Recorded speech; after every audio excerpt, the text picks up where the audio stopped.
आप लोगों ने सुना। प्रशांत जी। नहीं, महाराष्ट्र की देखिए राजीव जी, अभी कहानी खत्म नहीं हुई है। महाराष्ट्र में अभी बहुत कुछ होना है। अभी तो इंटरवल भी नहीं आया है, पिक्चर तो अभी काफी बाकी है। अब महाराष्ट्र की बात पहले कर लेते हैं, लेकिन उसके पहले राजीव जी देखिए, बातें होना शुरू हो गई हैं। आज अंग्रेजी के दो बड़े प्रमुख अखबारों ने अपने एडिटोरियल में, हिंदुस्तान टाइम्स और इंडियन एक्सप्रेस, इन दो बड़े अखबारों ने अपने संपादकीय में एजेंसियों के दुरुपयोग करके पार्टियों में तोड़फोड़ की बात की है। तो बात तो होना शुरू हो गई है, जो अभी तक नहीं हो रही थी। ये मीडिया दबाव में था। लग रहा है कि वो दबाव धीमे धीमे खुलता नजर आ रहा है। शिवसेना का जो मुखपत्र है सामना, वो तो बात करता ही है, क्योंकि वो तो पार्टी का पत्र है। लेकिन ये जो दो अखबार हैं, ये भी अखबार दबाव में लगते थे, लेकिन आज दोनों अखबारों में संपादकीय हैं। अब वो संपादकीय की के इर्द गिर्द अगर बात करें, तो जिन 9 लोगों ने कल शपथ ली रविवार को, उसमें से 4 जो हैं वो कहीं ना कहीं किसी न किसी एजेंसी के दायरे में है। ईडी के दायरे में है या एंटी करप्शन ब्यूरो के दायरे में है। खुद अजीत पवार भी।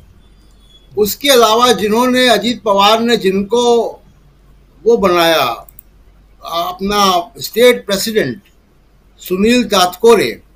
सुनील तातकोरे जो एनसीपी से गए हैं, उनकी बेटी भी उन मंत्रियों में है जिन्होंने शपथ ली है।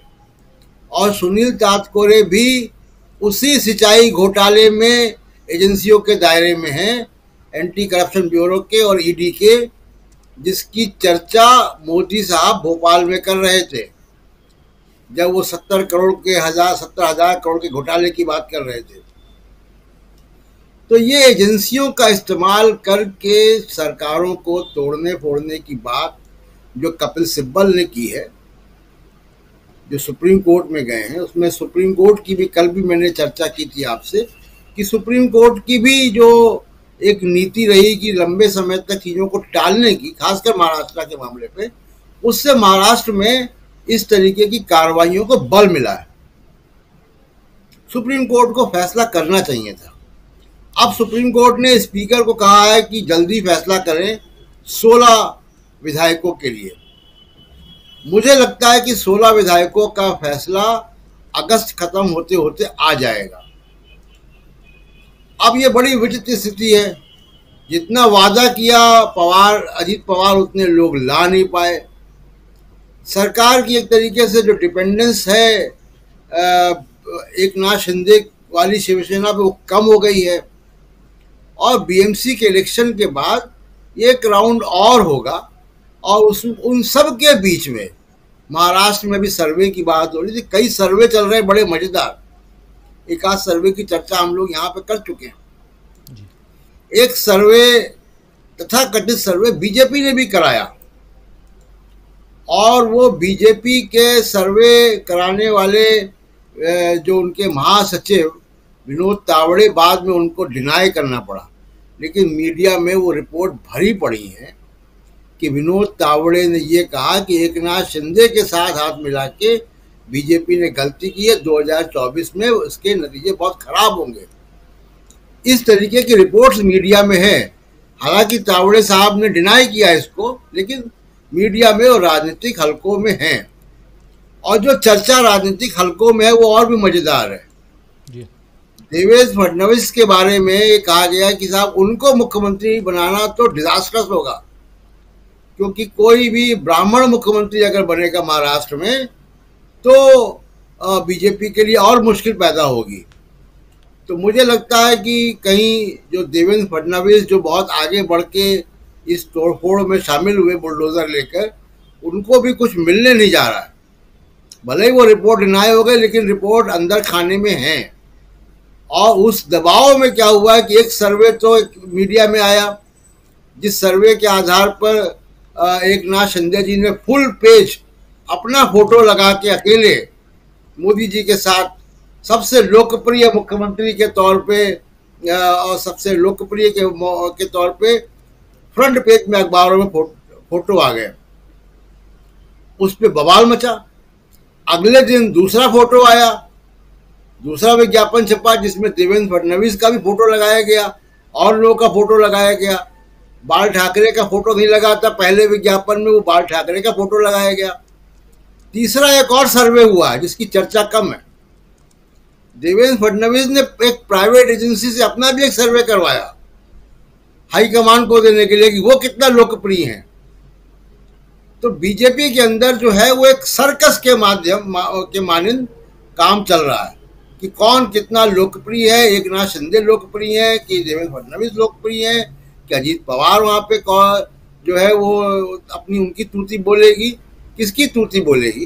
लेकिन कुल मिला के क्या होगा जो राजीव जी की जनता किसके साथ है इसका फैसला तो चुनाव में ही होगा। तो उसमें हकीकत यह है कि शिवसेना को मैं कहूँगा कि उनके दोनों हाथ में लड्डू हैं कि उनको इसका फायदा मिलेगा। जो अगर स्पीकर का फैसला आता है 16 विधायकों को लेकर तब भी, और अजीत पवार अभी शांत बैठे हैं लेकिन जरा वॉशिंग मशीन चलने दीजिए, उसके बाद अजीत पवार भी अपने रंग दिखाएंगे।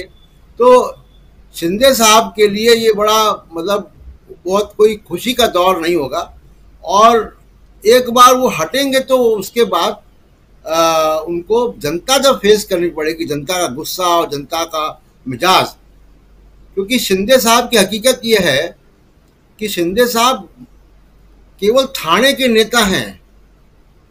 कल भी मैंने कहा था कि जब स्थापना दिवस में 19 जून को जब वो बुलाई गई रैलियां तो शिंदे साहब नहीं इकट्ठा कर पाए लोग जी। शिंदे साहब को बड़ी मुशक्कत करनी पड़ी इकट्ठा करने की। और वो अपने आप को जो उनके मेंटर थे आनंद दिघे बड़े नेता थे लेकिन वो भी थाने के ही नेता थे।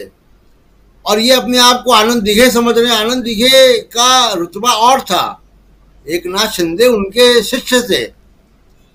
खैर, महाराष्ट्र के अलावा दूसरी बात मेरा मानना यह है कि राजीव जी की जिस तरीके से जो बात कपिल सिब्बल कह रहे हैं कि लोकतांत्रिक संस्थाएं काम नहीं कर रही हैं, अदालतें उस तरीके से काम नहीं कर रही हैं जिस तरह से काम करना चाहिए, कॉन्स्टिट्यूशनल जो फंक्शनरीज हैं चाहे इलेक्शन कमीशन हो एजेंसियां हो वो काम नहीं कर रही हैं, मीडिया काम नहीं कर रहा है, मीडिया को जो काम करना चाहिए वो मीडिया नहीं कर रहा है।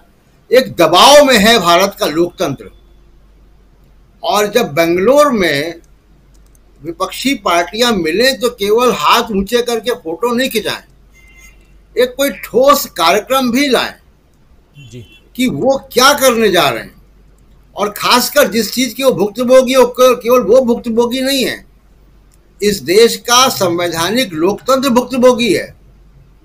तो एक कोई डॉक्यूमेंट वहां से बेंगलुरु से आना चाहिए कि ये विपक्षी पार्टियां इनकी राय क्या है संवैधानिक संस्थाओं के लिए और डेमोक्रेसी को रिस्टोर करने के लिए, रिक्लेम करने के लिए कि कैसे पुनर्स्थापना लोकतांत्रिक संस्थाओं की जाएगी।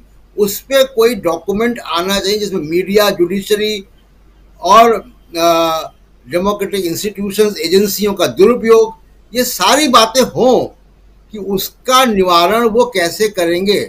या ये भी सत्ता में आएंगे और फिर ये अपने विरोधियों को फिक्स करने में लगेंगे, ये तो बात नहीं चलेगी।